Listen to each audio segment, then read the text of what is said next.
Queen of the Nile marked the end of an era for the Twilight Zone. Another pair of visionary storytellers closed out their time in the land of shadow and substance with an admirable, if not a touch derivative, final piece of work. Jordan Herrick is a prolific columnist whose next article focuses on a popular film actress named Pamela Morris. He interviews her at her sizable home where Egyptian decorations adorn the property, a tribute to Morris's star-making turn in 1940's Queen of the Nile.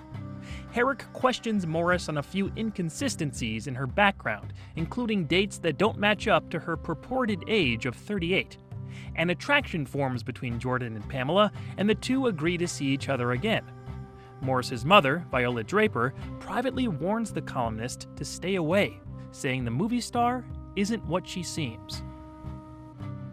This is the last TZ script credited to Charles Beaumont. It was plotted out by Beaumont and his friend Jerry Soule and written in full by the latter. Soule had two other uncredited teleplays under Beaumont with The New Exhibit and Living Doll before this. As you've heard if you've been following along with these reviews, Charles Beaumont farmed out his later episodes to friends when he could no longer write. When Beaumont was about 34 years old in the early 1960s, he started experiencing erratic issues with his memory, concentration, and even speech. This heavily affected his ability to write and sell stories. There are theories among his friends about what led to his decline, such as childhood spinal meningitis or his overconsumption of bromo seltzer, but it's public knowledge that doctors diagnosed him with either Alzheimer's or Pick's disease in the mid-60s. He declined quickly, and by the winter of 1967, Beaumont was dead at the age of 38. His son Christopher was quoted as saying, "He was physically a 95-year-old man, and looked 95 and was in fact 95 by every calendar except the one on your watch." It was a truly tragic ending for one of the most productive sci-fi writers of the time. Outside of Rod Serling, Beaumont had the most writing credits on The Twilight Zone, with a total of 22. It's a bit of an unfair comparison since Serling wrote a majority of the show's 156 installments, but I think Beaumont had the most consistent quality output of his peers. Elegy, A Nice Place to Visit, The Howling Man, Shadow Play, Printer's Devil, and more are among my favorite episodes. He brought a, at times, sordid darkness to the series that made for some of its most memorable moments and material. A one-of-a-kind voice who I wish we were able to follow the work of into his old age. John Bram also directed his last of 12 zones with Queen of the Nile. While I love the work of Douglas Hayes, Bram may be the show's best director. From Time Enough at Last to Mirror Image, he helmed some of the show's most popular episodes and always seemed to elevate the words on the page. Queen of the Nile is no exception. How he captured the footage here gave everything his signature cinematic flair. The music, composed by Lucien Morawek and conducted by Lud Gluskin, does a good job of keeping things intriguing through conversations and establishing shots. It never tries to trick the viewer into thinking this is anything but a descension into something unnatural. On the acting front, Anne Blythe is delectably manipulative as Pamela Morris. Blythe had to play several layers simultaneously, and she maintained that balancing act well in every scene. You made Queen of the Nile with Charles Danforth in 1940. You were 15. Darling, Juliet was 12. But 15? Now, is that so much harder to believe than my being 38 today? Returning from Season 4's Passage on the Lady Anne was Lee Phillips. He suited perfectly to Jordan's investigative temperament and was a solid character to root for.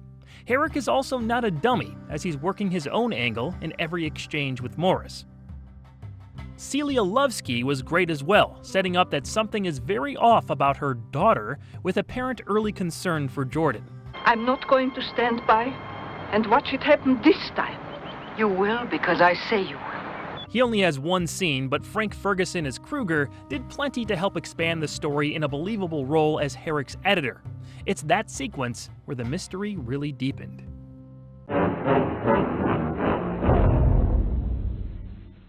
Mrs. Draper tells Herrick that she isn't Pamela's mother. She's actually her daughter. After a romantic evening together, Jordan informs Morris of this revelation, which she denies as ridiculous. Viola has supposedly been mentally disturbed since her husband died in a car accident 10 years ago. Mrs. Draper was driving the car, and the guilt left her emotionally scarred. They move on to talking about Herrick's background and his place of origin, Chicago. The star says she played the Wells Theater there and remembers it fondly. Suspicious, Jordan calls his editor, Kruger, and digs deeper into Morris's history. The Wells Theater was torn down in the 1920s, and there were actually 2 movies called Queen of the Nile, a silent version in 1920 and the more well-known adaptation from 1940. Kruger pulls pictures of the leads of both and notices they look similar. Constance Taylor, the original film's actress, went missing after a tomb in Egypt caved in on the last day of shooting.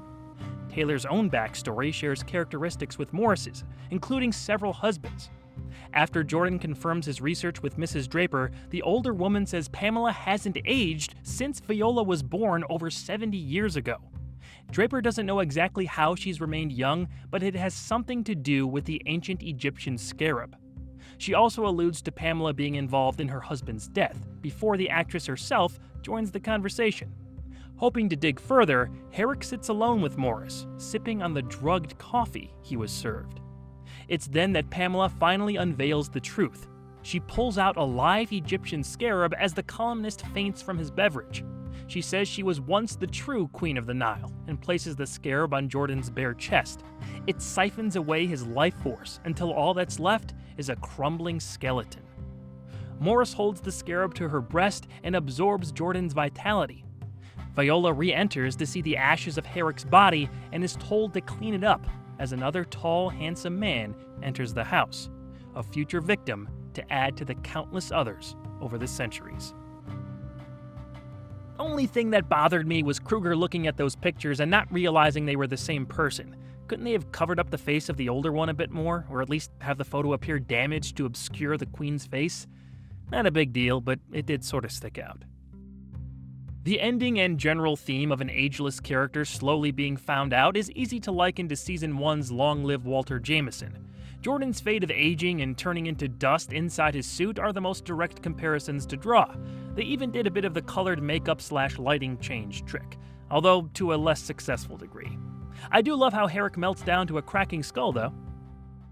While Walter Jameson was written by Charles Beaumont, it was Jerry Soule who suggested the Season 5 story when the pair were plotting it out. Any idea of Beaumont repeating his work isn't exactly applicable here. Even if Beaumont did write this episode, I think it's good enough to stand on its own. Long Live Walter Jameson is better, but Queen of the Nile is an entertaining watch with engaging characters, a worthy mystery, and a memorable, grim ending.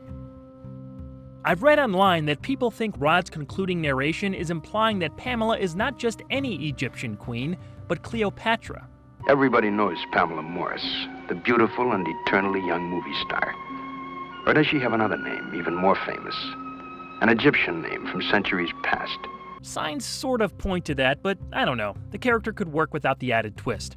What do you think? Which Queen of the Nile lives on forever, absorbing the youth of unsuspecting suitors in the Twilight Zone? I told you, Mr. Herrick. I was once Queen of the Nile.